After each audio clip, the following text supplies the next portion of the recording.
Hey, this week I am catching up with Zoe Martin, a Colorado Academy graduate. She was our All Around Athlete Award winner in 2023.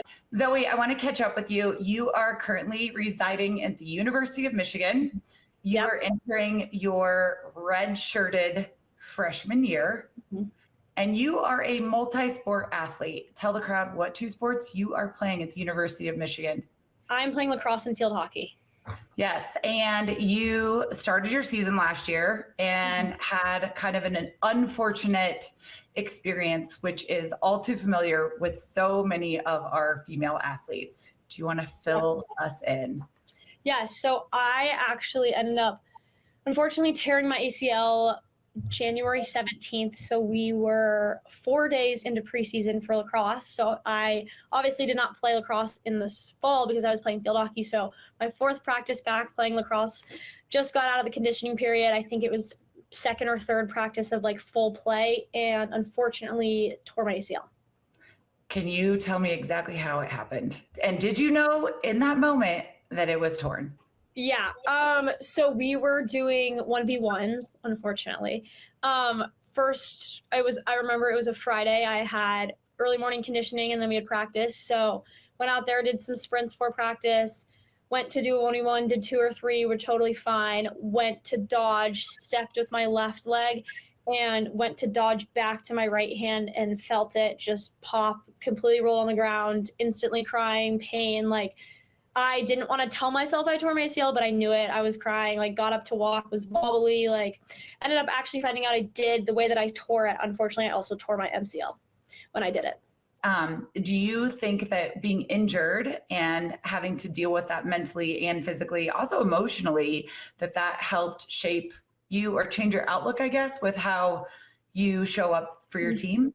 Yeah, 100%. I think for me, I've never been a player that's gotten injured. I've never experienced like an injury, like obviously had my time on the bench and things like that, but like fully being able to not play is something I've never experienced. And I think for me, I've never really looked at injured players the way I do now. Obviously, like it's such a mental battle, such a physical battle, like every day. But like being in this position now, like I go to field hockey games and I sit there on the sidelines, like being so thankful that I get to wake up tomorrow morning at 6:30 and do my rehab, because like I know that I'm working back to something I love and something I care about so deeply. And like it's so motivating to know like that how much you love sports, how much you love your friends and love competing and playing. Like when you get hurt, you obviously want to be back as fast as you can, but like for me, like I would do a run test every day, like now, because I'm like I just love playing and I would love to be in like shape and be there for my teammates and play again. And like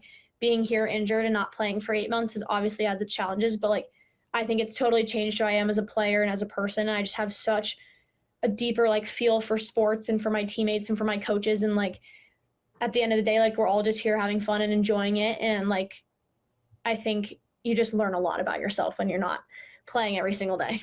100%. And the other people that I've talked about with ACL injuries, it's like if anything teaches you whether you love your sport or not, it's an injury like that. Totally.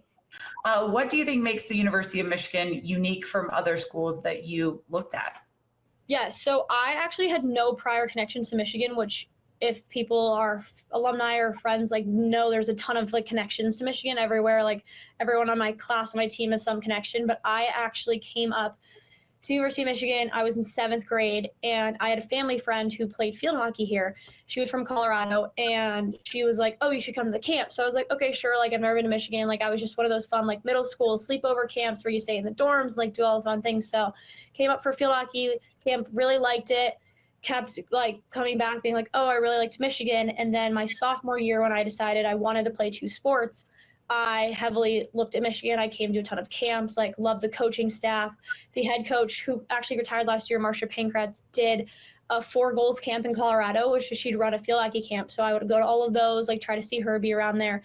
And then ended up getting recruited for field hockey, then recruited for lacrosse just based on the timeline, and came on campus to my visit. And I said to my dad, like, this is the place for me, like this is home. Like I ended up going to Maryland and Boston College before, UNC and Stanford after, and like just knew, like I was like nothing compares to Michigan. Like going to a football game in the big house, the first game of the season, like it's unreal. Like there's nothing like it. And I just knew as soon as I was here, like this is the place I wanted to be.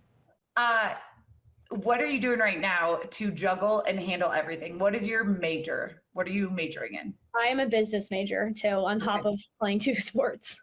Right. How do you manage it all? How do you juggle it all? To me, I do get this question a lot. This to me is not much different than high school. Obviously, I went to Colorado Academy, an amazing school, learned a lot, very intense environment. And I think for me, I have always had the routine of wake up, go to class, go to practice, homework. Like that's kind of how things have always been for me.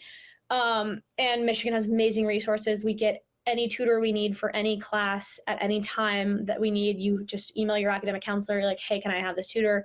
They set it up. It happens. Like, I think the resources here make a huge difference from like the way that we are able to succeed in the classroom and on the field. What I hear you saying is like you're an excellent advocate for yourself as well. Yeah. I think that's definitely a big adjustment too that I have had coming to college is like nobody's going to advocate for you unless you advocate for yourself first. And I think really showing up and saying what you need and how you can help yourself, and people are always there to help you and back you up. Yes, I love that. I agree 1,000 times over. If you ask, the worst thing that somebody could say is no, and you can just go ask somebody else. Exactly. I remember when you accepted your award at the banquet, and this was the year prior to me being the executive director, and I was in attendance, and your sister attended. She has been a huge inspiration, if I recall, in your life as well. Yeah. How has she inspired you? So my older sister has autism and is completely nonverbal. So she is 2 years older than me, so been around my entire life. And it's always been pretty challenging to look and see that like she isn't like every other kid. And that was hard for me as a child, but like fully has overcome so many things. She was told when she was 2 years old that she was never going to be able to walk, and now can completely walk on her own at 21 years old. And I think for me, it's just so motivating to look at her and see her like accomplishing all of these things that she said she was never going to be able to do. And like, I always just try to push myself to the same and just be exactly like her, because always looked up to her in my own way.